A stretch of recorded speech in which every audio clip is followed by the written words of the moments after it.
साथियों SSC GD 2025 की परीक्षा को पूरी तरीके से फिनिश करने के लिए आज की इस वीडियो में आप सभी का स्वागत है। मेरा मानना है साथियों कि अगर आप इस वीडियो को पूरा देख लेते हैं तो ये एकमात्र वीडियो आपकी शिफ्ट पर साथियों भारी पड़ेगी। तो अगर आप अपने एग्जाम को बहुत आसानी के साथ साथियों क्रैक करना चाहते हो और फाइनल लिस्ट में अपना नाम लाना चाहते हो तो मैं कहूंगा आज की इस वीडियो का हर एक गोल्डन क्वेश्चन का आंसर आपके मनोमस्तिष्क में स्टोर होना चाहिए। तो साथियों ये ऐसी क्लास है, पूरी एक्सपेक्टेड क्लास है, बहुत शानदार क्लास है। चलिए तो साथियों 20 सवाल हिंदी के, 20 सवाल जीके के प्लस करंट अफेयर के, 20 सवाल रीजनिंग के और उसके बाद साथियों मैथ के। ऐसा पेपर आता है तो कैसा आपका एक्सप्रेशन होता है, कितना आपका स्कोर रहता है। पहला सवाल आपकी स्क्रीन पर है, यानी कि निम्नलिखित में से शुद्ध वर्तनी बताइए, यानी कि प्रादेशिक कैसे लिखा जाता है। ऐसे ऐसे ऐसे ऐसे मैं कहूंगा प्रादेशिक की सही वर्तनी तो ऑप्शन नंबर ए वाली हो जाएगी। अगला देखिए शुद्ध वर्तनी वाला शब्द मुझे बता दीजिए तत्कालिक कैसे लिखा जाता है। ये तो हो गया तत्कालिक, गलत है, ये भी गलत हो जाएगा साथियों। उसके अलावा तात्कालिक लिखा हुआ है। यहां पर अगर साथियों हम लोग बात करते हैं कि ये कौन सा शब्द एक तरीके से लिखा हुआ है, ये आपको कुल मिला के यहां पर बताना है। साथियों जिन्होंने वीडियो को अभी तक साथियों लाइक नहीं किया, मैं रिक्वेस्ट करूंगा उनसे कि वीडियो को आप लोग एक बार लाइक जरूर कर दीजिएगा, ठीक है ना। तो यहां पर अगर बात करें तात्कालिक ऐसे लिखा जाता है, कैसे लिखा जाता है, जैसे ऑप्शन नंबर सी में लिखा हुआ है। अगला सवाल देखिए, यहां पर आपसे पूछा जा रहा है कि इनने आपका घर देखा, वाक्य में अशुद्ध अंश आपको बताना है कौन सा है साथियों।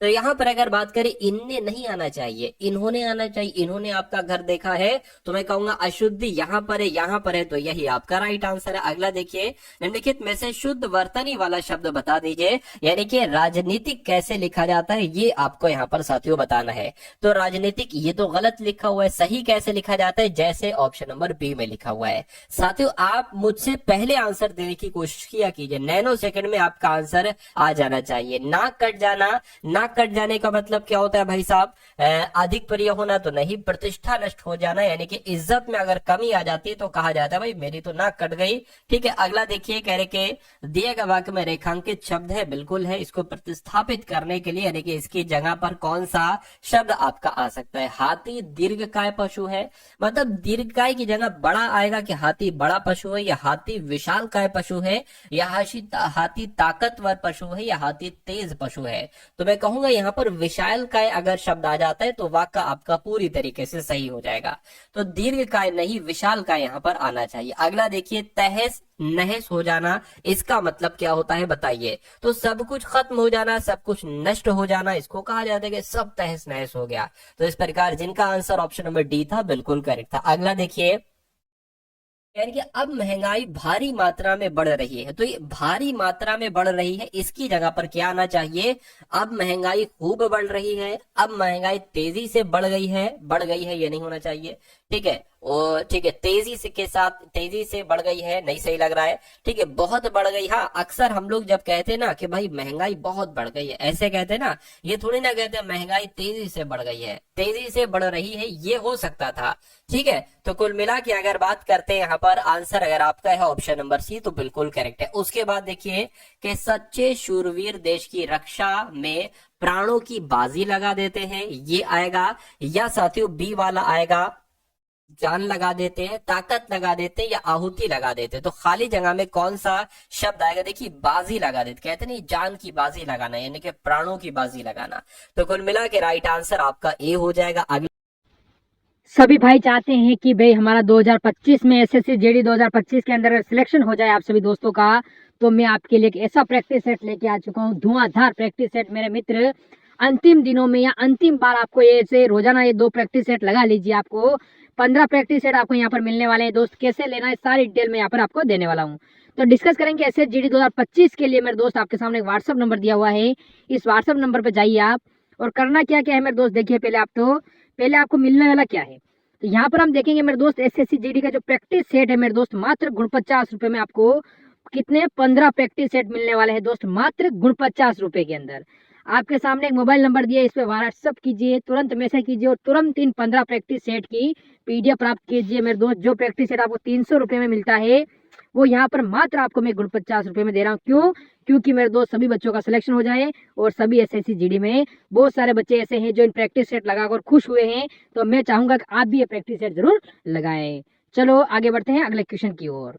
ठीक है ना। अगले नंबर का सातों सवाल आपकी स्क्रीन पर है, गमन का विलोम क्या होगा? तो गमन का विलोम आगमन हो जाएगा। क्या? जिनका भी आंसर यहाँ पर ऑप्शन नंबर सी है बिल्कुल करेक्ट है। अगला सवाल कह रहे कि गरीब माँ बाप अपना गला काटकर बच्चों को पढ़ाते हैं, ये आएगा या पेट काटकर या खून बहाकर या मन लगाकर? तो मैं कहूंगा पेट काटकर यहाँ पर शब्द आना चाहिए। राइट आंसर आपका बी हो जाएगा। रुख का पर्यायवाची आपको यहाँ पर बताना है साथियों। तो रुख का पर्यायवाची क्या हो जाएगा? विटप, प्रसून, तड़का या हैरम? तो मैं कहूंगा विटप हो जाएगा। सही जवाब आपका ऑप्शन नंबर ए हो जाता है। बहुत बढ़िया, वेरी गुड क्लास। चलिए अगला सवाल है, कह रहे कि तुम लोग अपना लेख लिखो। ठीक है, अपना लेख, इसकी जगह पर साथियों क्या शब्द आ जाएगा? बस इतनी सी बात आपको यहाँ पर बतला देना है। चलिए तो अगर बात करें अपना अपना, क्योंकि यहाँ पर तुम लोग शब्द की बात की गई तो बहुत सारे बच्चे हैं, तो तुम लोग अपना अपना लेख लिखो ये होना चाहिए था। उसके बाद देखिए धीरू और वीरू का पैर घुंघरू का साथ है, दिल दिमाग का साथ है, कुत्ते हड्डी का साथ है, चोली दामन का साथ है। तो यहाँ पर आपका खाली जगह में कौन सा विकल्प आ जाएगा? ऑप्शन नंबर डी वाला आ जाएगा, यानी कि चोली दामन का साथ है ये होना चाहिए। और ये जिनका भी आंसर है मैं कहूंगा आंसर आपका बिल्कुल करेक्ट हो जाएगा भाई। बहुत बढ़िया, वेरी गुड क्लास। अब यहां से साथियों सामान्य ज्ञान के क्वेश्चंस देखेंगे और करंट अफेयर के क्वेश्चंस देखेंगे। नंबरिंग में थोड़ी सी दिक्कत है, थोड़ा सा मैनेज कीजिएगा। चलिए तो अब बात करते हैं कि किस अखबार का संपादन दादा भाई नौरोजी ने किया था? तो मैं कहूंगा जो रस्त गुफ्तार नामक एक अखबार था, इसका संपादन किसने किया था? दादा भाई नौरोजी ने किया था। और ये वो सवाल है साथियों जो पूरी तरीके से संभावित है, यानी कि एक्सपीरियंस के अकॉर्डिंग साथियों ये मैं कह सकता हूं कि ये सवाल इस बार आपकी शिफ्टों में पूछे जा सकते हैं, शिफ्ट्स में पूछे जा सकते हैं। उसके बाद देखिए निम्नलिखित नेताओं में से कौन काकोरी ट्रेन डकैती मामले में अभियुक्त नहीं था? तो बताने का मकसद आपको यह है कि कौन कौन इसमें ऐड थे। तो राम प्रसाद बिस्मिल इसमें थे। काकोरी ट्रेन डकैती मामले में कौन कौन अभियुक्त नहीं थे? कौन अभियुक्त थे? तो राम प्रसाद बिस्मिल थे, रोशन सिंह थे, राजेंद्र नाथ लाहिड़ी थे, लेकिन भगत सिंह नहीं थे। तो यही आपके सही जवाब हो जाएगा। अगला देखिए, भारतीय क्रांतिकारी ने, किस भारतीय क्रांतिकारी ने में से जर्मनी के सहयोग से अंग्रेजों के खिलाफ सशस्त्र विद्रोह का विचार किया था? तो यहाँ पर अगर हम बात करते हैं बाघा जतिन जी की, तो ये एक भारत के क्रांतिकारी थे और इन्होंने जर्मनी के सहयोग से अंग्रेजों के खिलाफ सशस्त्र विद्रोह का विचार किया था। किसने? बाघा जतिन ने।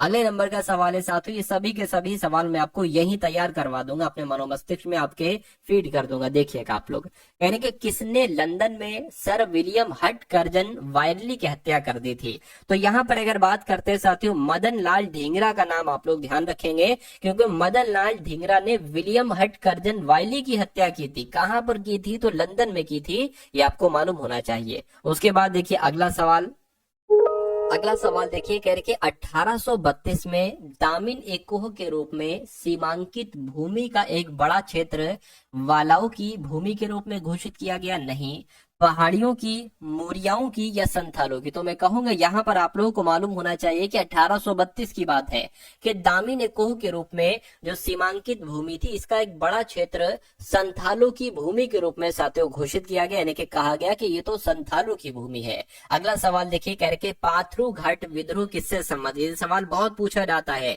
तो आप लोगों को मालूम होना चाहिए किसानों के विद्रोह से संबंधित है। क्या नाम है इसका? पाथरू घाट विद्रोह, ये आप लोग याद रखेंगे। अगले नंबर का सवाल देखिए, कहा जा रहा है कि किस वायसराय के शासनकाल के दौरान दांडी यात्रा हुई थी? यानी कि जो दांडी यात्रा शुरू हुई थी ना साथियों, उस समय कौन वायसराय गद्दी पर बैठे थे? तो लॉर्ड इरविन उस समय गद्दी पर बैठे थे, ये भी आप लोगों को मालूम होना चाहिए। अगला देखिए, यानी कि 1793 में जमींदारी प्रणाली किसके द्वारा शुरू की गई थी? तो सबसे पहली बात अगर बात करते हैं साथियों किसके द्वारा शुरू की गई थी, तो लॉर्ड कॉर्नवालिस के द्वारा शुरू की गई थी। लेकिन आपसे ऐसे भी पूछा जा सकता है कि लॉर्ड कॉर्नवालिस के द्वारा जो जमींदारी प्रणाली शुरू की गई थी, ये कब शुरू की गई थी? तो 1793 ईस्वी में शुरू की गई थी। अगला देखिए, कह रही कि रैयतवाड़ी व्यवस्था निम्नलिखित में से किसके द्वारा शुरू की गई थी? तो ये भी आपसे बहुत पूछा जाता है, तो इनका नाम है थॉमस मुनरो। क्या? थॉमस मुंडो इनका नाम है और थॉमस मुंडो के द्वारा ही साथियों रैयतवाड़ी व्यवस्था शुरू की गई थी। अगला सवाल देखिए, कह रहे रिंग वह जगह है जहां खेला जाता है। तो रिंग में साथियों क्या खेली जाती है? आपने देखा होगा साथियों, जो मुक्केबाजी होती है ना, मुक्केबाजी वो रिंग में होती है। वो एक तरीके से फुटबॉल रिंग में थोड़ी ना होता है, ना क्रिकेट होता है, ना स्केटिंग होती है। तो मैं कहूंगा मुक्केबाजी जो खेल है वो रिंग में होता है, ठीक है ना। तो रिंग कैसे होती है? रिंग गोल ही तो होती है, अंगूठी रिंग कह लो, गोल ही तो होती है, तो इसको भी साथियों रिंग कहा जाता है। उसके बाद देखिए करके शिवा थापा का संबंध इनमें से किस खेल से है? यानी कि जो शिवा थापा है ना, ये कौन सा खेल खेलते हैं? तो ये तो बॉक्सिंग खेल खेलते हैं। क्या बॉक्सिंग खेल खेलते हैं? ये भी आपसे एग्जाम में ऐसे करके पूछा जाता है सवाल। अगला सवाल देखिए करके पंकज आडवाणी का नाम किस खेल से जुड़ा हुआ है? तो आप लोगों को अभी शिवा थापा का बताया कि ये बॉक्सिंग से संबंधित है।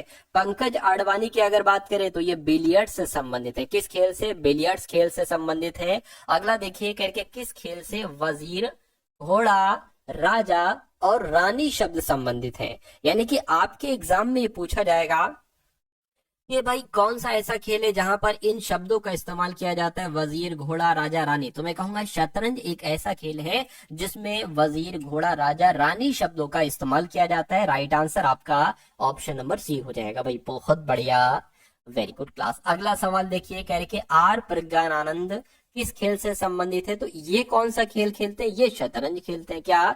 ये शतरंज खेलते हैं। उसके बाद देखिए अगला सवाल कह रहे कि अर्थशास्त्री ने, यानी कि कौन से अर्थशास्त्री ने 1998 में नोबेल पुरस्कार प्राप्त किया था? तो इनका नाम अमर्त्य सेन है और अमर्त्य सेन ने 1998 में अर्थशास्त्र में साथियों नोबेल पुरस्कार जीता था। ये भी आपको मालूम होना चाहिए। अगले नंबर का सवाल आपकी स्क्रीन पर है। कहा जा रहा है कि निम्नलिखित में से विश्व के किस नेता को प्रथम फिलिप कोटलर प्रेसिडेंशियल सम्मान से सम्मानित किया गया है? तो किसकी बात चल रही है? क्या आपका सही जवाब होगा? मैं कहूंगा नरेंद्र मोदी आपका बिल्कुल सही जवाब हो जाएगा। उसके बाद देखिए अगला सवाल, नॉर्वे का सबसे प्रतिष्ठित पुरस्कार नॉर्वे नेशनल अवार्ड पाने वाले पहले भारतीय अभिनेता कौन थे? तो इनका नाम साथियों क्या था? आदिल हुसैन इनका नाम था। और आदिल हुसैन को, ठीक है, नॉर्वे नेशनल अवार्ड ये पाने वाले पहले भारतीय अभिनेता थे। और ये जो अवार्ड है ना, ये नॉर्वे का सबसे प्रतिष्ठित अवार्ड है। उसके बाद देखिए भारत और पाकिस्तान द्वारा सर्वोच्च नागरिक सम्मान पाने वाले पहले एकमात्र भारतीय नेता साथियों कौन थे? तो क्या इनका नाम था? मोरारजी देसाई इनका नाम था। और ये भारत रत्न और निशाने हिंद की बात चल रही है, यानी कि भारत का पुरस्कार हो जाएगा भारत रत्न और पाकिस्तान का हो जाएगा सर्वोच्च नागरिक पुरस्कार निशाने पाकिस्तान। ठीक है, तो ये किसको सबसे पहले दिया गया था? पाने वाले एकमात्र भारतीय नेता कौन थे साथियों? तो मोरारजी देसाई है। आंसर आपका ऑप्शन नंबर सी हो जाएगा। अगले नंबर का सवाल आपके स्क्रीन पर है। कहा जा रहा है साथियों आपसे कि किस प्रकार की सरकार में ईश्वर के नाम पर पुजारी शासन करते हैं? तो साथियों जो धर्म तंत्र वाली सरकार होती है ना, इसमें ईश्वर के नाम पर पुजारी शासन करते हैं। अगला सवाल देखिए, सभी भाई चाहते हैं कि भाई हमारा 2025 में एसएससी जेडी 2025 के अंदर सिलेक्शन हो जाए आप सभी दोस्तों का, तो मैं आपके लिए एक ऐसा प्रैक्टिस सेट लेके आ चुका हूँ, धुआंधार प्रैक्टिस सेट। मेरे मित्र अंतिम दिनों में या अंतिम बार आपको ये से रोजाना ये 2 प्रैक्टिस सेट लगा लीजिए। आपको 15 प्रैक्टिस सेट आपको यहाँ पर मिलने वाले हैं दोस्त। कैसे लेना है सारी डिटेल में यहाँ पर आपको देने वाला हूँ। तो डिस्कस करेंगे एसएससी जीडी 2025 के लिए। मेरे दोस्त आपके सामने एक व्हाट्सअप नंबर दिया हुआ है, इस व्हाट्सअप नंबर पर जाइए आप।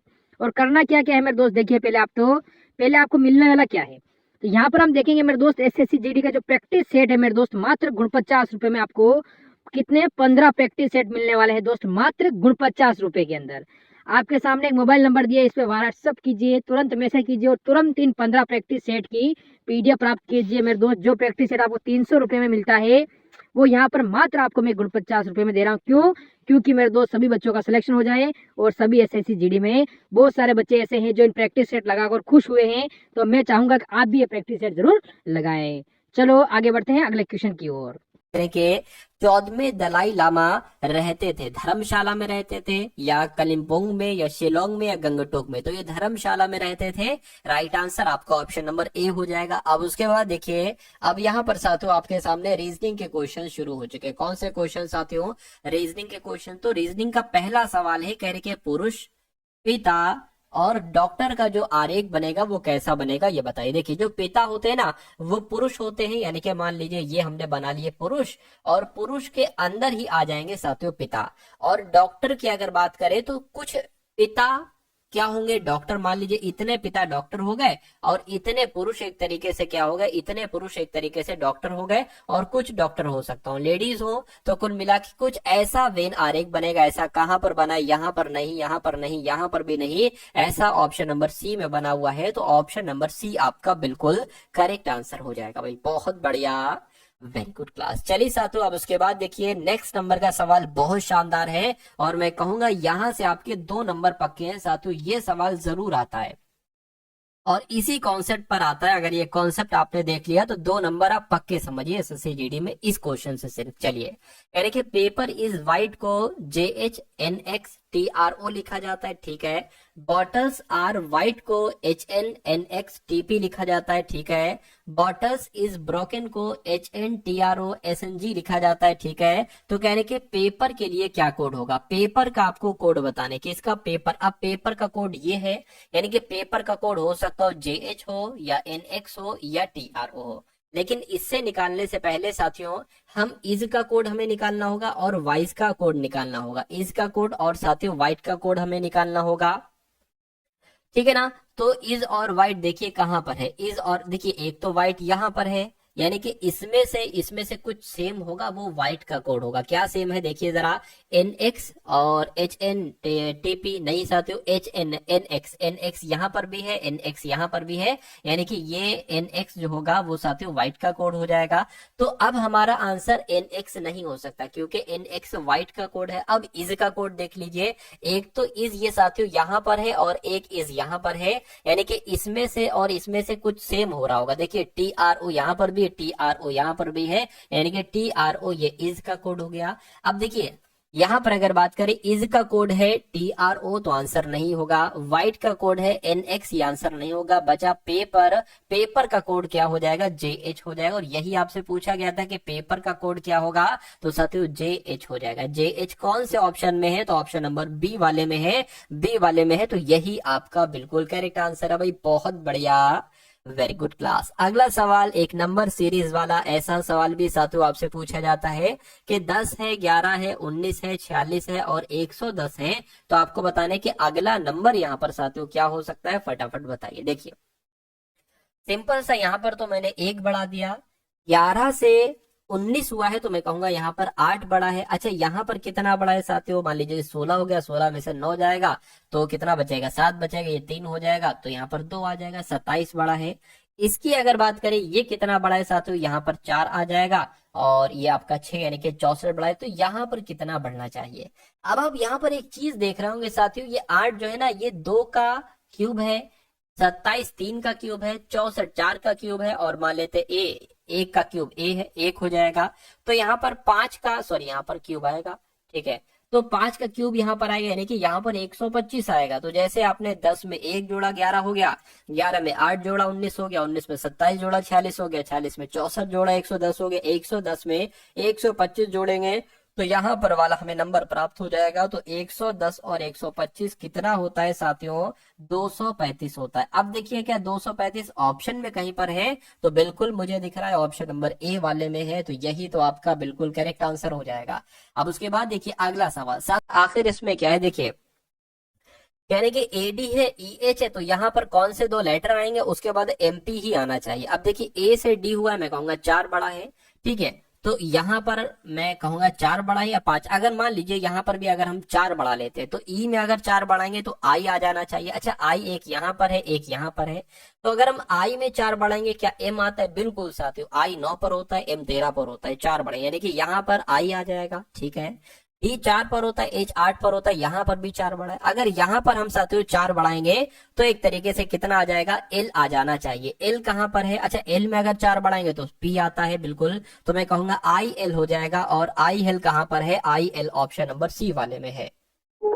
उसके बाद देखिए साथियों नेक्स्ट नंबर का सवाल आपकी स्क्रीन पर है, कह रहे कि एक कक्षा में कुल 30 छात्र हैं, ठीक है। आदित्य योग्यता क्रम में ऊपर ऊपर की ओर से 11वां, यानी कि मान लीजिए ये योग्यता क्रम है, ये योग्यता क्रम है। और अगर यहाँ से हम काउंट करते हैं तो जो आदित्य है ना, आदित्य की साथियों रैंक क्या है, आदित्य की रैंक 11वीं है, ठीक है ना, 11वीं रैंक। यानी कि यहाँ एक होगा, 2 3 4 5 6 7 8 9 10 और एक, ठीक है 11, ठीक है, क्या है ये 11 हो गया। और नीचे से अगर इसको काउंट किया जाता है तो नीचे से आदित्य की रैंक क्या होगी ये आपको बताना। और टोटल कितने छात्र हैं, टोटल साथियों 30 छात्र हैं। तो आप एक काम ये कर सकते हो कि इन दोनों को घटाकर एक प्लस कर सकते हो, तो आपको इधर से रैंक मालूम पड़ जाएगी आदित्य की। आप टोटल छात्रों में से ऊपर से पहले तो रैंक माइनस कीजिए, ठीक है, और जो आए उसमें एक प्लस कर दीजिए, उसमें एक प्लस कर दीजिए। कितना आ जाएगा साथियों, एक तरीके से यहाँ पर, ठीक है 19 आ जाएगा। 19 और एक कितना होता है साथियों, 20 होता है। तो मैं कहूंगा 20वीं रैंक हो जाएगी नीचे से। तो इस प्रकार जिनका आंसर ऑप्शन नंबर बी है बिल्कुल करेक्ट है। अगला सवाल कथन और निष्कर्ष वाला सवाल है। ये कहा जा रहा है कि कुछ ऊन कपड़े हैं, मान लीजिए साथियों ये क्या हो गए, ये ऊन हो गए, और कुछ ऊन यानी कि इतने ऊन क्या हो गए, इतने ऊन साथियों कपड़े हो गए। उसके बाद कह रहे हैं कि सभी कपड़े नरम है, यानी कि ये जो सभी के सभी कपड़े हैं ना, सभी के सभी कपड़े नरम है, ठीक है। अब निष्कर्ष को पढ़िए और बताइए कौन सा निष्कर्ष सही है। करके सभी ऊन नरम है, सभी ऊन नरम कैसे हैं भाई, हाँ अगर ये कहता कि कुछ ऊन नरम है तो कुछ ऊन नरम है तो मैं मान सकता था इतने ऊन जो है ना वो नरम है, तो आपका सही हो जाता। लेकिन सभी ऊन नरम नहीं है तो ये गलत हो जाएगा, ठीक है। कुछ ऊन नरम है, सभी ऊन नरम है, कुछ ऊन नरम है, हाँ भाई कुछ ऊन नरम है, इतने ऊन नरम है, तो ये आपका सही हो जाएगा। यानी कि केवल अनुसरण करता है 2 नंबर। उसके बाद देखिए अगले नंबर का सवाल है, कह रहे कि 7 है और फिर 7 है और फिर 21 है और फिर 105 आ गया, और उसके बाद आपको बताना है कौन सा नंबर आएगा, और उसके बाद 6615 आना चाहिए। आप अगर कभी भी देखो नंबर बहुत तेजी के साथ बढ़ना है, जिसके 7 से 21 हुआ है, फिर 21 से 105 हो गया है, और फिर यहाँ पर 6615 हो गया, तो हमेशा वहां पर गुणा होगी। क्या होगी साथियों, वहां पर हमेशा गुणा होगी। तो अगर हम 7 की गुणा 1 से करते हैं तो 7 आ जाएगा, 7 एकम 7। 7 की गुणा अगर हम 3 से करते हैं तो 7 या 21 आ जाएगा, ठीक है। अगर हम 21 की गुणा साथियों किससे करें, 21 की गुणा किससे करें तो कितना, 21 की गुणा अगर हम 5 से करें, 5 एकम 5 और 5 दूना 10, ठीक है। तो 1 से करी, 3 से करी, 5 से करी, तो जाहिर सी बात है अब 7 से करेंगे। तो 105 की गुणा 7 से करिए जरा, 7 पंजे 35 हो गया, 7 एकम 7, तो यहाँ पर 735 आएगा। लेकिन अगर अब देखिए 1 से करी, 2 से करी, 5 से करी, 7 से करी, तो यहाँ पर अब 9 से करेंगे। तो अगर 735 की गुणा 9 से करेंगे और 6615 आ जाएगा, तो 100% हमारा जवाब 715 ही होगा। एक बार 9 से गुणा करके देख लीजिए, 9 पंजे 45 हो गया, 9 तीन 27 हो गया, और यहाँ पर 31 हो जाएगा, 7 नीम 63, 63 64 65 66, बिल्कुल साथियों 6615 यहाँ पर आ चुका है। यानी कि 735 हमारा सही जवाब हो जाएगा। और 735 कौन से ऑप्शन में, 735 या 730,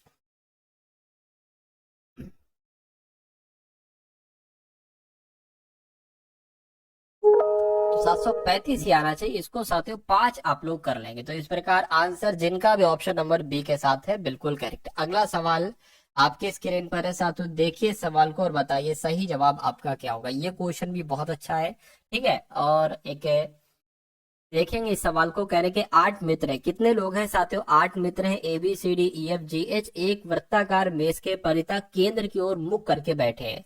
लेकिन ये जरूरी नहीं कि इसी क्रम में बैठे। अब सवाल आपका यहाँ से स्टार्ट होता है, ठीक है। तो 8 लोग हैं, 8 लोगों की हम बना लेते हैं 1 2 3 4 5 6 7 और 1 8। कह रहे हैं कि इफ जो है ना ये डी के ठीक बगल में बैठा है, तो अभी हमें नहीं पता है कि डी के दाईं ओर बैठा है या एफ या बाईं ओर बैठा है, तो इसको स्किप कर दीजिए। उसके बाद कह रहे हैं कि सी ए के दाईं ओर दूसरे स्थान पर बैठा है, तो इसको बनाने क्या करें, तो इसको बना लीजिए। मान लीजिए ए को आप कहीं पर भी बैठा दीजिए, ए को साथियों यहाँ पर बैठा दीजिए। क्या कहा जा रहा है, कहा जा रहा है साथियों कि ए के दाईं ओर दूसरे स्थान पर सी बैठा है, यानी कि साथियों सी कहीं यहाँ पर बैठेगा। उसके बाद अब देखिए ए और सी कहीं और पर लिखा हुआ है, ए लिखा हुआ है, कह रहे कि ए और डी के बीच में केवल 2 व्यक्ति हैं।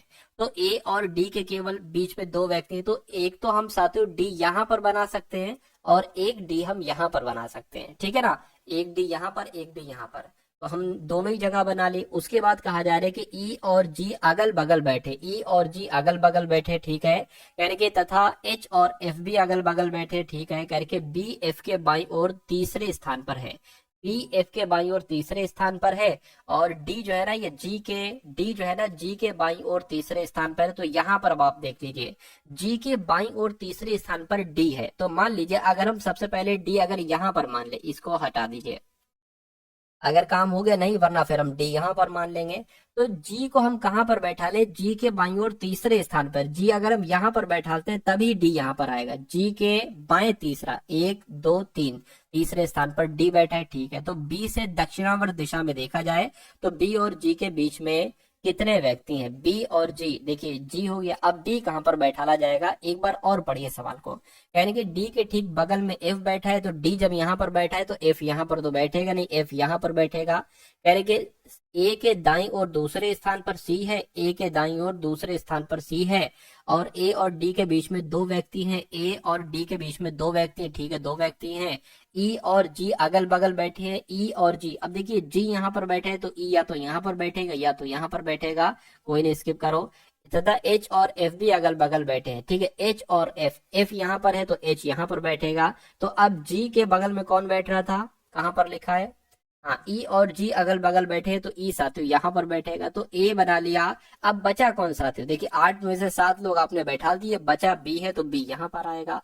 तो बी और जी के बीच कितने व्यक्ति बैठे हैं, तो बी और जी के बीच कितने व्यक्ति बैठे हैं, सिर्फ 2 व्यक्ति बैठे हैं, ठीक है ना, 2 व्यक्ति बैठे हैं। तो 2 कहाँ पर लिखा हुआ है, 2 आपका ऑप्शन नंबर डी में लिखा हुआ है। तो ये क्या होगा, ये आपका बिल्कुल करेक्ट आंसर हो जाएगा। अगला सवाल देखिए आपकी स्क्रीन पर है, यानी कि DMI है, GNL है, JOO है, उसके बाद आपको बताना है कौन से 3 लेटर यहाँ पर आ सकते हैं। अब देखिए डी होता है 4 पर, मैं यहाँ पर बना देता हूँ, डी 4 पर होता है, M 13 पर होता है, I 9 पर होता है, और G 7 पर होता है, N 14 पर होता है, L 12 पर होता है, J 10 पर होता है, O 15 पर होता है, और फिर O 15 पर होता है। यहाँ पर आपको बताना है कौन से 3 लेटर आएंगे। देखिए 4 से 7 हुआ है तो मैं कहूंगा 3 बढ़ाया गया है, 7 से 10 हुआ है 3 बढ़ाया गया है, तो 10 से बढ़ाएंगे तो यहाँ पर साथियों 13 आ जाएगा, ठीक है, और 13 पर आता है M। उसके बाद 13 से यहाँ पर 14 हुआ, 1 बढ़ाया गया, 14 से 15 हुआ है तो 15 से 1 बढ़ाएंगे 16 आएगा, और 16 पर होता है साथियों P। और 9 से 12 हुआ है, 3 बढ़ाया गया, 12 से 15 हुआ है, 3 बढ़ाया गया, तो 3 बढ़ाएंगे 15 में 18 आएगा, 18 पर होता है R। तो MPR कहाँ पर लिखा हुआ है, MPR तो ऑप्शन नंबर बी में लिखा हुआ है। तो ये क्या होगा, ये आपका बिल्कुल करेक्ट आंसर हो जाएगा। अगले नंबर का सवाल आपकी स्क्रीन पर है, देखिए इस सवाल को और बताइए सही जवाब क्या हो सकता है। अब यहाँ पर जैसे कि बात करें कि SBQN से UEVU बनाया गया है, उसी प्रकार LRFH से यहाँ पर कौन से 4 लेटर बनाए जा सकते हैं, ये बात आपको बताना है। अब देखिए ये S है, S से U हुआ यानी कि 2 बढ़ाया गया है, तो अगर हम इसमें 2 बढ़ाएं और जानने की कोशिश करें कि हमारा लॉजिक सही लग रहा है नहीं, तो L से 2 बढ़ाएंगे तो N आ जाएगा। अब देखिए N कहीं पर है, N यहाँ पर है, 1 यहाँ पर है। अब B से मान लीजिए E बनाए तो यहाँ पर 3 बढ़ाया गया, तो R से भी अच्छा ऐसा करो 3 बढ़ाओ, तो R में अगर 3 बढ़ाओगे तो साथियों U आ जाएगा। तो N और U तो सिर्फ और सिर्फ ऑप्शन नंबर बी वाले में है, इसलिए आगे चेक ही ना करिए, यही आंसर आएगा। लेकिन मैं चेक करके बता देता हूँ, Q 17 पर होता है, V 22 पर होता है, तो यहाँ पर तो साथियों 5 बढ़ाया गया, तो यहाँ पर अगर आप 5 बढ़ाएंगे तो 11 आ जाएगा, यानी कि K आ जाएगा, ठीक है, तो वही चीज आएगी। अगले नंबर का सवाल देखिए आपकी स्क्रीन पर है, कह रहे हैं अब यहाँ पर अगर साथियों बात करें D खाली जगह CT फिर खाली जगह है और फिर O है, ठीक है, फिर खाली जगह है, फिर TDOC है और फिर खाली जगह है, यहाँ पर DO है और फिर खाली जगह है, फिर T है। आपको बताना इन खाली जगह में कौन कौन से लेटर आएंगे। इस सवाल को करने के लिए आपको सबसे पहले इन सबको काउंट कर लेना पड़ता है, 1 2 3 4 5 6 7 8 9 10 11 12 13 14 15 16, यानी कि 16 है तो मैं कहूंगा 4 4 का पेयर बनेगा, तो 4 4 का पेयर बना लीजिए। 1 2 3 4 ये अलग हो गया, एक सेकेंड, 1 2 3 4 ये अलग हो गया, 1 2 3 4 ये अलग हो गया, और 1 2 3 4 अलग हो गया। आप देखोगे अंत में टी आ रहा है, टी यहाँ पर भी है, ठीक है, टी यहाँ पर भी है, टी यहाँ पर भी, तो जाहिर सी बात है टी यहाँ पर आ जाएगा। अब आपको पूरा मिल गया, DOCT और DO, इसको D बना लो, DOCT और DOCT, यानी कि अब आप देख लो, आपने अपने पेन से क्या क्या लिखा है, आपने ओ लिखा है, आपने डी लिखा है, आपने सी लिखा है, आपने टी सी लिखा है। तो ये कौन सा ऑप्शन में लिखा हुआ है, O D C T C, ये तो ऑप्शन नंबर ए में लिखा हुआ है।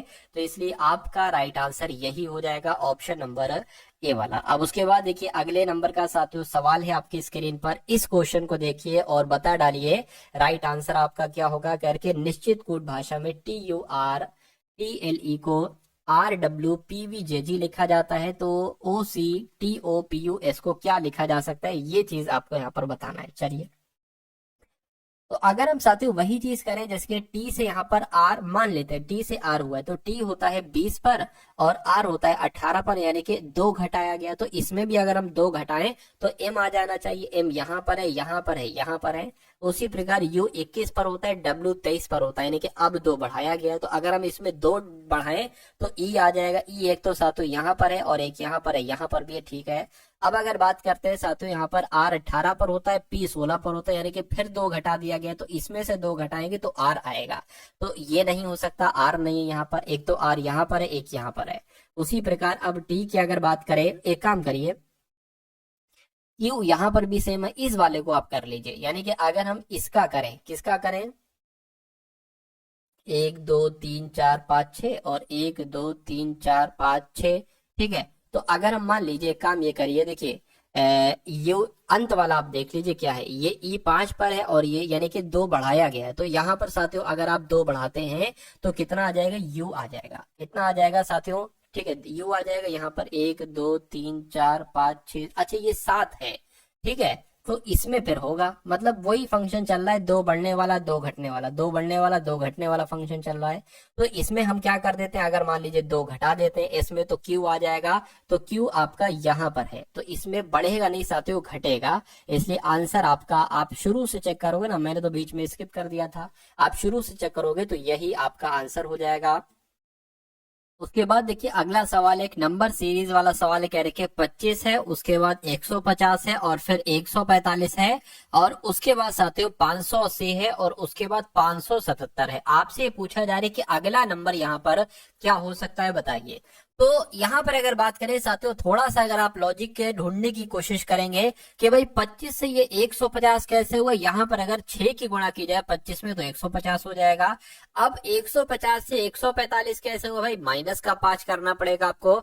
145 से 580 कैसे हुआ है, अगर बात करें, देखिए अगर हम किससे गुणा करें, यहाँ पर साथियों 6 से गुणा कराई गई, क्या इसकी गुणा 6 से कराए तो होगा, एक बार देख लेते हैं साथियों। 145 गुणा 6 से तो नहीं कराएंगे, 6 से कराएंगे तो बहुत ज्यादा हो जाएगा। 5 से करा के देखो एक बार, 5 पंजे 25 हो गया, 5 चौक 20, 2 22 हो गया, 5 का मतलब 700 हो गया। तो एक काम करो, 145 गुणा 4 से आप करा के देखो तो शायद हो सकता हो आ जाए।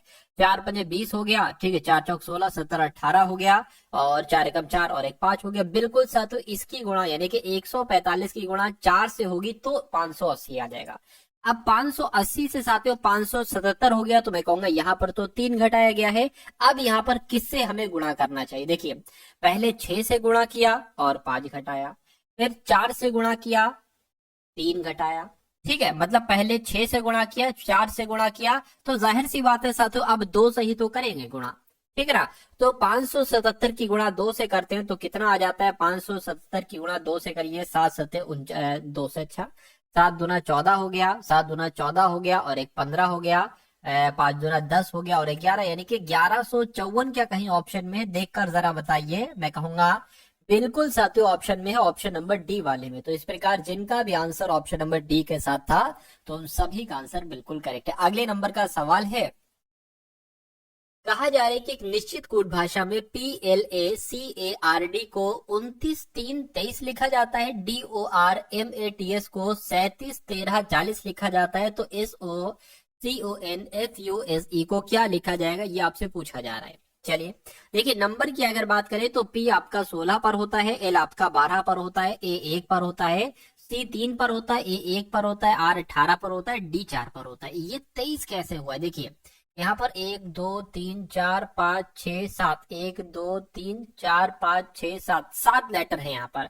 और यहाँ पर 3 एक तरीके से है कहीं ना कहीं। तो अगर हम बात करते हैं साथियों, ये P है और इससे क्या हो गया है साथियों, 29 हो गया। तो कैसे साथियों यहाँ पर 29 हो गया, अगर एक काम करिए 16, 12, 1 इनको अगर आप जोड़ेंगे तो 16, 12, 1 कितना हो जाएगा साथियों, ये आपका 8, 9 हो गया और ये 2 29 हो गया। यानी कि शुरू के 3 लेटर्स को अगर हम जोड़ेंगे तो हमें 29 मिलेगा। ठीक है, अब चौथा लेटर सी है जो कि खुद 3 पर आता है, ये 3 लिख दिया गया। अब इन लेटर्स को काउंट करिए, ए 1 पर आता है, आर 18 पर आता है, डी 4 पर आता है, तो कितना हो जाएगा, 23 हो जाएगा। और 23 यहाँ पर लिखा हुआ है, यानी कि अब हमें लॉजिक समझ में आ गया है। यानी कि शुरू के 3 लेटर्स का नंबर को आपको प्लस करना है। सी 3 पर आता है, ओ 15 पर आता है, तो 18 हो जाएगा। 18 और 14 कितना हो जाएगा, 18, 14 आपका साथियों 32 हो जाएगा। तो मैं कहूंगा 32, एक तो यहाँ पर है, एक यहाँ पर है। अब देखिए एफ 6 पर होता है ना, तो 7 नहीं आएगा बल्कि 6 आएगा। और यू 21 पर होता है, एस 19 पर होता है और ई 5 पर होता है। इनको जोड़ डालिए, ठीक है, कितना आएगा, 15 आ गया और ये आपका 45। बिल्कुल साथियों 45 आ गया। तो कुल मिला के ये नया कॉन्सेप्ट था, ये आपको मालूम होना चाहिए। तो इस प्रकार जिनका आंसर यहाँ पर ऑप्शन नंबर डी के साथ था उन सभी का आंसर बिल्कुल करेक्ट हो जाएगा भाई। बहुत बढ़िया, वेरी गुड क्लास। अगला सवाल आपकी स्क्रीन पर देखिए, ठीक है ना। इस सवाल की अगर बात करते हैं साथ, तो इस सवाल, ये सवाल कैसे होगा ये आप लोगों को यहाँ पर दिख रहा होगा। कह रहे हैं कि उस अक्षर का चयन कीजिए जो जेड अक्षर के विपरीत पृष्ठ पर है। अब एक तो जेड यहाँ पर है और एक जेड साथियों यहाँ पर है और कहीं पर है और कहीं नहीं है। यानी कि हमें इतना पता है कि z का विपरीत u नहीं हो सकता, w नहीं हो सकता, तो u को कट कर दीजिए। z यहाँ पर z का विपरीत j भी नहीं हो सकता, तो j को कट कर दीजिए। z का विपरीत v भी नहीं हो सकता, v को भी कट कर दीजिए। तो अब बचा क्या साथियों, p बचा, यानी कि z का विपरीत क्या हो जाएगा साथियों, p हो जाएगा। तो यही तो आपका बिल्कुल करेक्ट आंसर। अगला सवाल आपके स्क्रीन पर, यानी कि रंजन रितेश के पिता है जो सोनी के नाना है। अब यहाँ पर देखिए, बहुत ध्यान से देखिएगा, रितेश के पिता का नाम क्या है, रंजन है। तो मान लीजिए साथियों ये रितेश हो गए और रितेश के पिता की अगर बात करें तो रितेश के पिता का नाम क्या है साथियों, रंजन है। ठीक है, रितेश के पिता का नाम क्या है, रंजन है। उसके बाद कह रहे हैं कि जो सनी के नाना है, यानी कि जो रितेश है ना, रितेश ये सनी के नाना है। सनी के नाना का मतलब पता क्या होगा, रितेश की कोई पत्नी होगी, ठीक है, ठीक है ना। फिर इन दोनों की कोई बेटी होगी, उस बेटी, मान लीजिए ये है, उस बेटी का जो बेटा है, उस बेटी का बेटा जो है ना, उसका नाम है साथियों सनी। क्या, उसका नाम है यहाँ पर सनी। यानी कि रितेश की बेटी के बेटा जो होगा वही तो कहेगा साथियों नाना। अरे भाई सनी नाना कहेगा रितेश को, तो यहाँ पर बताया गया सनी के नाना है। कौन सनी के नाना है, जो का मतलब होता है दूसरे वाले के लिए, यानी कि सनी के नाना रितेश हैं। ठीक है, चलिए अब कह रहे हैं कि दक्षिता रीमा की पुत्री है। अब ये नहीं पता है दक्षिमा कौन है, रीमा कौन है। शिखा सीमा की सास है, ठीक है। रितेश शिखा का इकलौता पुत्र है। रितेश जो है ना साथियों, ये शिखा का इकलौता पुत्र है। रितेश शिखा का इकलौता पुत्र है, तो मैं कहूंगा रंजन की पत्नी होंगी शिखा। रंजन की पत्नी होंगी शिखा और शिखा माता हो जाएंगी रितेश की और रितेश के पिताजी हो जाएंगे रंजन। उसके बाद कह रहे हैं कि पल्लवी सनी की बहन है। यानी कि अगर बात करते हैं सनी की बहन की, तो सनी की बहन का नाम क्या है, पल्लवी है। सनी की बहन का नाम क्या है, पल्लवी है। चलिए दक्षिता की सनी से क्या संबंध है आपसे पूछा जा रहा है, इसको एक बार और देखिए। यानी कि रंजन रितेश के पिता है, भाई रंजन रितेश के पिता है, हो गया। जो सनी के नाना है, ठीक है, सनी के नाना है। दक्षिता रीमा की पुत्री है। अब एक काम करिए, अब पता दक्षिता रीमा की पुत्री है, दक्षिता रीमा की पुत्री है, यानी कि रीमा यहीं पर ही आएंगी। और रीमा की पुत्री कौन हो जाएंगी साथियों, दक्षिता हो जाएंगी। कौन हो जाएंगी, दक्षिता हो जाएंगी। यानी कि रीमा का पति है रितेश, ठीक है। तभी यही पॉसिबल हो रहा था, दो जगह खाली थी, एक बेटी की और एक पत्नी की जगह खाली थी, तो यही दोनों होगी और क्या हो सकता है। तो देखिए दक्षिता का सनी से क्या संबंध है, यानी कि दक्षिता क्या कहेगी सनी को, तो दक्षिता, अच्छा सॉरी, दक्षिता का सनी से क्या संबंध, यानी कि सनी क्या कहेगा दक्षिता को, तो सनी तो अपनी माता जी कहेगा। क्या कहेगा, माता जी कहेगा। तो माता जी कहाँ पर लिखा हुआ है, ऑप्शन नंबर बी में लिखा हुआ है। अब उसके बाद देखिए अगले नंबर का सवाल है, कह रहे के जैसे यहाँ पर साथियों 6 से 85 बनाया गया है, वैसे ही 97 नंबर किस नंबर से बनाया जाएगा, 7 से, 4 से, 12 से या साथियों 10 से, बताइए। साथियों यहाँ पर अगर हम बात करें, देखिए अगर इसका हम डिफरेंस निकालते हैं तो 3 आता है, 3 की गुणा 2 से करते हैं तो साथियों 6 मिल जाएगा, ठीक है। इन दोनों का डिफरेंस 2 है, अगर 2 की गुणा 2 से कराते हैं तो यहाँ पर 4 मिल जाएगा। तो साथियों क्या आपका आंसर हो जाएगा, 4 हो जाएगा और 4 आपके ऑप्शन में भी है। तो इस प्रकार जिनका भी आंसर ऑप्शन नंबर बी के साथ है, उन सभी का आंसर बिल्कुल करेक्ट हो जाएगा। अगला सवाल आपकी स्क्रीन पर है, यहाँ पर 47 प्लस 12 भाग 288 गुणा 18, यानी कि प्लस का मतलब है गुणा, तो प्लस जहां पर दिखे वहां पर गुणा लिख देना, गुणा, ठीक है। प्लस और भाग का अर्थ है, ये क्या लिखा हुआ है, ठीक है, प्लस का अर्थ है गुणा, ठीक है। यहाँ ये माइनस है, कहने के माइनस का अर्थ है क्या साथियों, यहाँ पर मैं आपको लिख के बता देता हूँ। कहने के माइनस का अर्थ है प्लस और गुणा का अर्थ है भाग, और उसके बाद साथियों भाग का अर्थ क्या है, भाग का अर्थ है यहाँ पर माइनस। तो अब इसको साथियों आप कैलकुलेट कर लीजिए, ठीक है ना। तो 47 है, 12 है, 288 है और साथियों 18 है।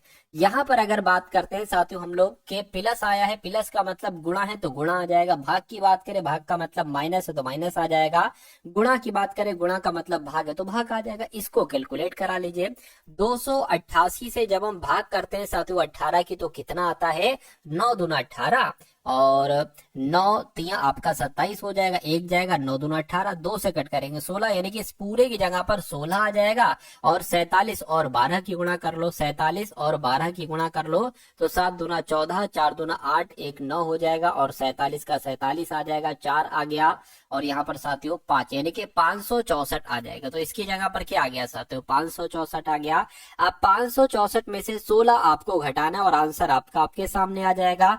तो 14 में से 6 जाएगा साथियों, 8 बचेगा, ये 5 हो जाएगा, 5 में से 1 जाएगा तो कितना बच जाएगा, 4 बच जाएगा और यहाँ पर 5 आ जाएगा, यानी कि 548 कौन से ऑप्शन में है, तो ऑप्शन नंबर सी वाले में है। तो इस प्रकार जिनका आंसर ऑप्शन नंबर सी है, मैं कहूंगा आंसर आपका बिल्कुल करेक्ट है भाई, बहुत बढ़िया, वेरी गुड क्लास। चलिए साथियों अब उसके बाद देखिए नेक्स्ट नंबर का सवाल। अब यहाँ पर अगर बात करें, ये क्वेश्चन बहुत शानदार है। जैसे कि 5 3 से कैलकुलेट करके 125 बनाया गया है, वैसे ही साथियों यहाँ पर 11 और 2 की गुणा करके साथियों 121 बनाया गया है।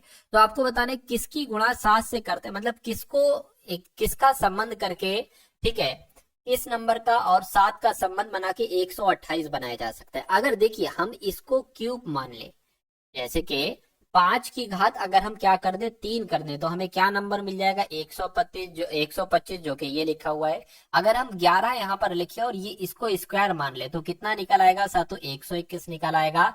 तो किसके ऊपर अगर हम पावर 7 रख दे, अगर मान लीजिए 2 की पावर हम 7 कर दे तो क्या 128 आएगा, देखिए जरा, 2 गुणा 2 गुणा 2 गुणा 2 गुणा 2 और गुणा 2, ठीक है ना, 1 2 ये तो 6 हो गए, एक बार और कर लीजिए, 2 दूना 4, 4 दूना 8, 8 दूना 16, 16 दूना 32, 32 दूना 64, 64 दूना 128, बिल्कुल साथियों, यानी कि यहाँ पर 2 नंबर आ जाएगा। और 2 नंबर कहाँ पर है, तो ऑप्शन नंबर बी वाले में। अगला सवाल आपकी स्क्रीन पर, कह रहे कि KINGDOM क्या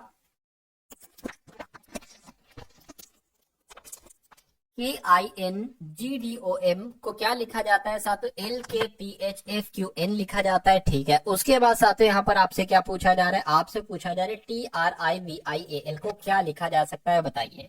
अब देखिए हमें इतना मालूम होना चाहिए, K जो है ना वो 11 पर आता है, I 9 पर आता है, N 14 पर आता है, G 7 पर आता है, D 4 पर, O 15, M 13 हो जाएगा। ये 11 है, 11 से L हुआ यानी कि 1 बढ़ाया गया है, 9 है, 9 से K हो गया है तो मैं कहूंगा 2 बढ़ाया गया है, N 14 पर होता है साथियों, ठीक है ना, फिर से 2 बढ़ाएगा। तो जैसे जैसे इसमें लगा है ना लॉजिक, वही लगा लीजिए। सबसे पहले यहाँ पर 1 बढ़ाया है तो इसमें जब 1 बढ़ाओगे तो U आएगा, ठीक है। अब R में 2 बढ़ाओगे तो साथियों T आएगा, UT हर एक ऑप्शन में है। अब N 14 से P हो गया है, फिर से 2 बढ़ाया गया तो साथियों I में 2 बढ़ाओगे क्या आ जाएगा, K आ जाएगा। और UT के किस ऑप्शन में है, मैं कहूंगा सिर्फ और सिर्फ ऑप्शन नंबर बी वाले में है। तो इस प्रकार जिनका भी आंसर ऑप्शन नंबर बी है, मैं कहूंगा आंसर आपका बिल्कुल करेक्ट है। आपको एग्जाम में ऐसा ही करना होगा और आगे बढ़ जाना होगा अगले क्वेश्चन की तरफ, ठीक है, क्योंकि आपके पास एग्जाम में इतना समय नहीं होगा कि आप पूरा पूरा ऐसे करके चेक करें, ठीक है ना। अगला सवाल देखिए, अब इसको आपको साथियों डिक्शनरी के अकॉर्डिंग लगाना है, यानी कि सबसे पहले कौन सा आएगा, उसके बाद और उसके बाद कौन सा आएगा, ऐसे करके आपको यहाँ पर साथियों लगाना होगा। तो अगर बात करें, देखिए TAR यहाँ पर भी है, यहाँ पर भी है, यहाँ पर भी है, यहाँ पर भी है और यहाँ पर भी है। तो अगर बात करते हैं TAM, यहाँ पर TR है सब में, लेकिन यहाँ पर TAM है, तो R से पहले M आता है, यानी कि ये वाला सबसे पहले आ जाएगा। और फिर उसके बाद साथियों क्या आ जाएगा, TARO, O बाद में आता है, N पहले आता है, G तो सबसे पहले आता है, ठीक है। तो मैं कहूंगा फिर एक वाला आपका आ जाएगा, यानी कि 4 आएगा फिर 1 आएगा, और उसके बाद TAR पहले आएगा या TARO पहले आएगा। तो इससे पहले तो भाई साहब ये वाला आ जाएगा, ये वाला 2 वाला पहले आ जाएगा, ठीक है। और ये तो TE ये तो बाद का, ये तो सबसे लास्ट में ही होगा, देखिए भाई, ठीक है। तो 2 हो गया और फिर 3 हो जाएगा और फिर 5 हो जाएगा। तो मैं कहूंगा ऐसा कहां पर लिखा हुआ है, 41,235, 41,235 ऑप्शन नंबर ए में लिखा हुआ है। उसके बाद देखिए साथियों, अब यहाँ पर आपके सामने से मैथ के क्वेश्चन शुरू हो चुके। तो मैथ के सभी क्वेश्चन बहुत इंपॉर्टेंट है। इन सभी क्वेश्चंस को बहुत अच्छे तरीके से अगर आप लोग देखते हैं तो मेरा मानना है कि मैथ आपकी अगर 19 है तो 20 हो जाएगी, यानी कि मजबूत अगर आपको मैथ करना है तो इन सभी सवालों को एक बार देख लीजिए। यानी कि 5,000 की राशि है, यानी कि P बराबर कितना हो गया साथियों, 5,000 हो गया। राशि पर, ठीक है, 5,000 की राशि पर 9% वार्षिक साधारण ब्याज दर कितने समय में 6800 हो जाएगी। यानी कि अगर दर की बात करते हैं, रेट की बात करते हैं तो 9% है, और कितनी हो जाती है साथियों, 6800 हो जाती है। यानी कि मिश्रधन कितना हो जाता है, 6800 हो जाता है। तो हमें साथियों क्या हमें निकालना है, कितने समय, यानी कि समय बराबर निकालना है। तो समय बराबर होता है साधारण ब्याज गुणा 100 बटे P इंटू T। अब यहाँ पर साधारण ब्याज नहीं है, तो साधारण ब्याज पता कैसे निकालते हैं, मिश्रधन में से आपको मूलधन घटा देना होता है। मिश्रधन यहाँ पर 6800 है, इसमें से साथियों 5,000 घटा दीजिए। यानी कि साधारण ब्याज निकालने के लिए 6800 माइनस आपको करना पड़ेगा 5,000। तो साधारण ब्याज कितना निकल आएगा साथियों, 1800 निकल आएगा। तो यहाँ पर रख दीजिए T बराबर ऐसा ही, साधारण ब्याज कितना है 1800 है, गुणा 100 हो जाएगा। P कितना है साथियों, 5,000 है P, और T कितना है, समय कितना है, समय नहीं, अच्छा सॉरी गलती हो गई मुझसे। यहाँ पर साथियों देखिए, जब यहाँ पर P है तो यहाँ पर सॉरी T है तो यहाँ पर PR आएगा, और जब यहाँ पर R होगा तो यहाँ पर P और T आएगा। तो R कितनी दे रखी है, 9% दे रखी है, 9% यहाँ पर आ जाएगी। अब देखिए इन 3 जीरो से 2 तो ये जीरो कैंसिल हो जाएंगे और 1 ये जीरो कैंसिल हो जाएगा। 9 एकम 9, 9 दूना 18, 20 आ गया, 20 बटे 5 हो गया, कितना 20 बटे 5 हो गया, 5 एकम 5, 5 चौक आपका 20 हो गया। यानी कि समय कितना निकला साथियों, समय आपका 4 वर्ष निकला। तो 4 वर्ष कौन से ऑप्शन में है, ऑप्शन नंबर सी वाले में है। तो ये आपका क्या होगा, बिल्कुल करेक्ट आंसर हो जाएगा। उसके बाद देखिए अगला सवाल कह रहे कि यदि कह रहे कि 5 संख्याएं हैं ABCDE, इनका औसत 150 है, तो अगर मैं आपसे कहूं इनका योगफल कितना होगा, A plus B plus C plus D और प्लस E का योगफल कितना होगा। तो 5 संख्या है ना, तो 5 की गुणा 150 से कर दो, यानी कि 15 पंजे 75, यानी कि 750 इनका योगफल हो जाएगा ABCDE का। उसके बाद यदि पहली 3 संख्या यानी कि पहली 3 संख्या A plus B plus C, इनका औसत अगर 130 दे रखा है तो इनका योग कितना होगा, 130 की गुणा 3 से कर दीजिए, 13 3 39 और एक 0 लगा दीजिए। तो कह रहे कि अंतिम 2 संख्या यानी कि D और E का औसत आपसे पूछा जा रहा है।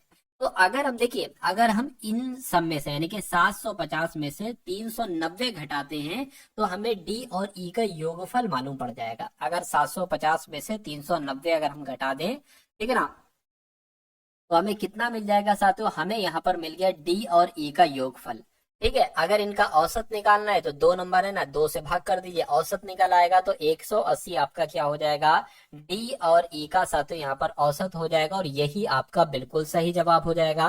तो 180 कौन से ऑप्शन में है, ऑप्शन नंबर सी वाले में है।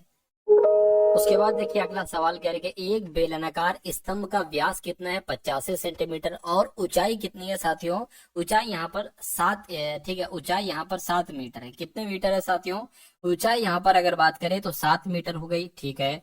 अब उसके बाद अगर बात करें, कहा जा रहा है कि 20 प्रति मीटर स्क्वायर की दर से स्तंभ का वक्र पृष्ठ को रंगने की लागत साथियों कितनी हो सकती है, ये बात आपको यहाँ पर बताना है। तो ये सवाल साथियों कैसे होगा, देखिए जो एक तरीके से वक्र पृष्ठ, ठीक है, वक्र पृष्ठ का जो क्षेत्रफल निकलेगा, पहले तो आपको वक्र पृष्ठ का क्षेत्रफल निकालना होगा, और फिर उस क्षेत्रफल की गुणा आपको 20, देखिए एक मीटर का, 1 मीटर स्क्वायर का खर्चा कितना है, 20 रुपए है, तो उसकी गुणा आपको 20 से कर देना होगी। तो सबसे पहले तो आप वक्र पृष्ठ का क्षेत्रफल निकाल लीजिए। तो वक्र पृष्ठ का क्षेत्रफल का सूत्र क्या है, बेलन के वक्र पृष्ठ का क्षेत्रफल सातो 2 पाई RH। अब यहाँ पर अगर बात करें क्षेत्रफल जरा निकालिए इसका, 2 की जगह पर 2, 22 की वैल्यू पाई बटे 7 हो जाएगी, सॉरी 22 बटे 7 हो जाएगी पाई की वैल्यू।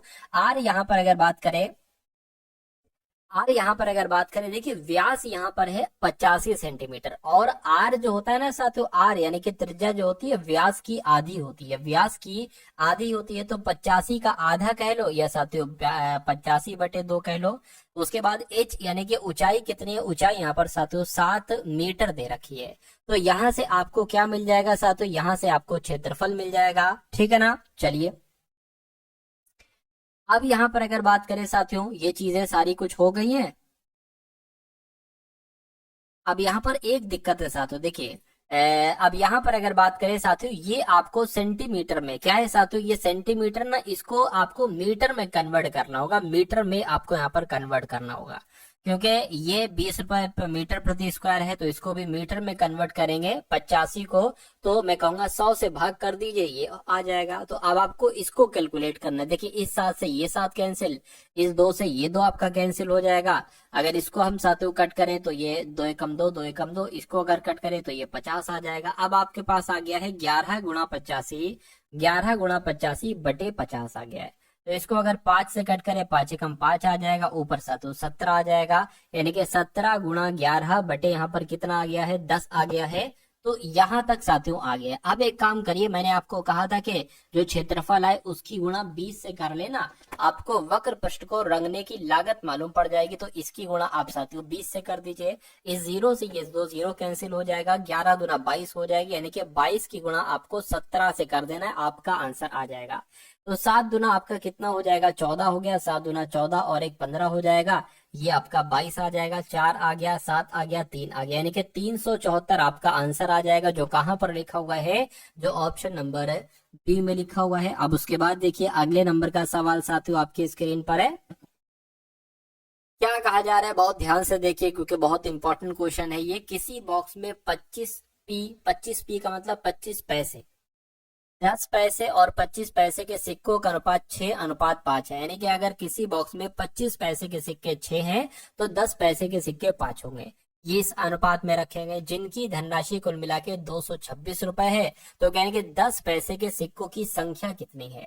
अगर यहाँ पर बात करें 25 पैसे के 6 सिक्के हैं तो कितने रुपए हुए, 1.5 रुपया हुआ। कितना रुपया हुआ साथियों, 1.5 रुपया हुआ, ये बात क्लियर है, ठीक है। तो यहाँ पर अगर बात करें साथियों, देखिए और 10 पैसे के अगर 5 हैं, ठीक है, तो कितना हो जाएगा साथियों, 50 हो जाएगा, मतलब 50 पे मतलब 8 आना एक तरीके से हो जाएगा। तो एक काम आप साथियों ये कर सकते हो, इसकी आप गुणा करा सकते हो, 25 गुणा 6 और प्लस साथियों 10 गुणा 5, ठीक है, बराबर कितनी हो जाएगी धनराशि, 226 यहाँ पर तो दे रखी है। तो 25 छंग कितना हो गया, 150 हो गया, प्लस ये आपका 50 हो गया, यानी कि 200x यहाँ पर आ जाएगा। 200x बराबर साथियों 206, 200 कितना है, 200, एक सेकेंड, 226 यहाँ पर है, तो 226 साथियों आपका ये आ गया, ठीक है ना, ठीक है, कोई दिक्कत नहीं है। अब उसके बाद अगर बात करें x बराबर क्या आ जाएगा साथियों, 226 बटे यहाँ पर 200 आ गया। अब एक काम आपको साथियों ये करना होगा, यहाँ पर साथियों ये रुपए में है, ये रुपए में है, लेकिन साथियों ये पैसे में है। तो ये पैसे में, इसको अगर पैसों में साथियों बदलना है आपको तो 100 से आपको गुणा करा लेनी चाहिए। ये भी अब पैसों में हो गए, तो 2 0 से 2 0 कैंसिल हो गए, 2 से कट करें, 2 एकम 2, 2 एकम 2, 2 3 6, यानी कि x बराबर 113 आ गया। तो 10 पैसे के सिक्कों की संख्या कितनी है, 10 पैसे के सिक्कों की संख्या 5 है, यानी कि 5x है, तो x बराबर 113 है, तो 5 गुणा 113 आप करा लीजिए, ठीक है ना। और 5 3 15 हो गया, 5 एकम 5 और एक 6 हो गया, 5 एकम 5, यानी कि 565 आपका आंसर आ जाएगा। जो 565 कौन से ऑप्शन में है, तो ऑप्शन नंबर डी वाले में है। अब अगले नंबर का सवाल देखिए, कह रहे 5 व्यक्तियों की औसत आयु 28 वर्ष है, ठीक है। यदि उनमें से एक को हटा दिया जाए तो औसत में 2 वर्ष की कमी हो जाती है। हटाए गए व्यक्ति की आयु कितने वर्ष है, आपसे पूछी जाए। देखिए 5 व्यक्तियों की औसत आयु अगर 28 वर्ष है, तो अगर मैं आपसे पूछूं 28 की गुणा अगर आप 5 से कर देंगे तो आपको 5 व्यक्तियों की कुल आयु का योग मालूम पड़ जाएगा। 5 अट्ठे 40 हो जाएगा, 5 दूना 10 14 हो गया, यानी कि 5 लोगों की आयु का कुल मिला के योग कितना हो गया, 140 हो गया। यानी कि यदि उनमें से एक को हटा दिया जाए, यानी कि 5 लोग थे ना, अब अगर एक को हटा दें यानी कि 4 लोग बच जाएं, तो औसत में 2 वर्ष की कमी आ जाती है। पहले 28 था तो अब कितना हो जाएगा, औसत 2 वर्ष की कमी करके 26 हो जाएगा। तो जरा देखिए इन 4 लोगों का कुल मिला के योग कितना होगा, 26 की गुणा 4 से करा लीजिए साथियों, 6 चौक आपका 24 हो गया, 4 दूना 8 9 10 यानी कि 104 हो जाएगा, 104 हो गया।